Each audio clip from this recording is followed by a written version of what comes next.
AGamer here, and 2016 is almost over, and I wanted to do my own 5 best PS4 games that came out this year. But before I do, I want to set up some ground rules. My first rule is that I'm going to be choosing one game per series and per genre, so there's not going to be any 2 shooter games on my list, well, at least not any 2 first-person shooters on my list. The second rule is that the game must have come out in 2016, however this is including remasters and remakes.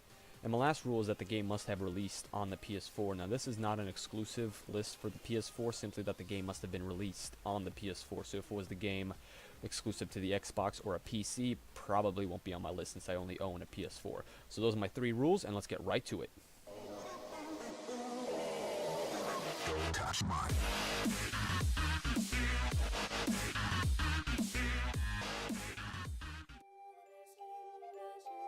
The Witness is a puzzle game where the player must essentially draw a line from one point to another in a small maze display. What makes this game stand out is its vibrant and colorful visuals, its huge amount of puzzles and its variations, and its overall relaxing atmosphere that makes it a joy to play. If you enjoy puzzles or enjoy relaxing while trying to solve puzzles and exercise your brain, check this game out.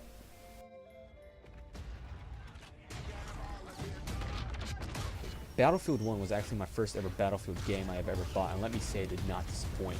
The destructibility is insane. 32 versus 32 maps are chaotic, and I have never had more fun in a multiplayer game than I have in Battlefield 1.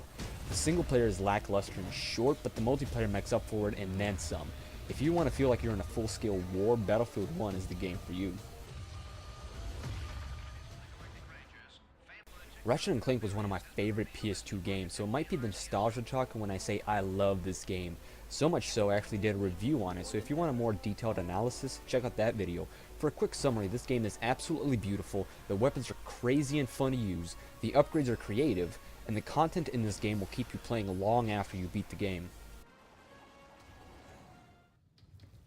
The Last Guardian is one of those games that you play for the story. It's not over-the-top action or filled with adrenaline moments. It's a game you enjoy for its aesthetics and simple but enjoyable gameplay. The graphics are superb and the atmosphere will drag you in with its immersion. So much so, I played the game for 12 hours straight and beat it in one sitting simply because I was immersed in the world. Now before I get to my last game, I want to have some honorable mentions. Doom essentially did the original game justice. It's fast, it's brutal, it's bloody, and it's all about carnage and fast-paced action.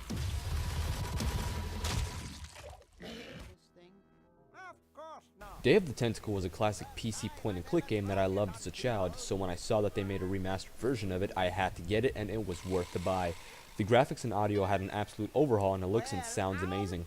The interface was changed to be easily accessed by a controller, but if you want the classic look and feel of the original, there is an option that allows you to play the original version with the push of a button, making it a joy to play and a nice nostalgic game.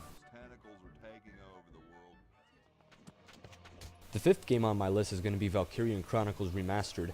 Valkyrie and Chronicles is a hybrid game that mixes RPG, first-person and third-person shooter, and even turn-based tactical combat. The story is fleshed out and you actually start caring for the characters. It may be a remastered, but it's still one of the best games of this year. So that's my list of the best games that came out this year. Now I know I missed some games such as Uncharted 4, Titanfall 2, DBZ's Universe 2, and even Dark Souls 3. So put in the comments which games you think are the best, and I will see you in 2017.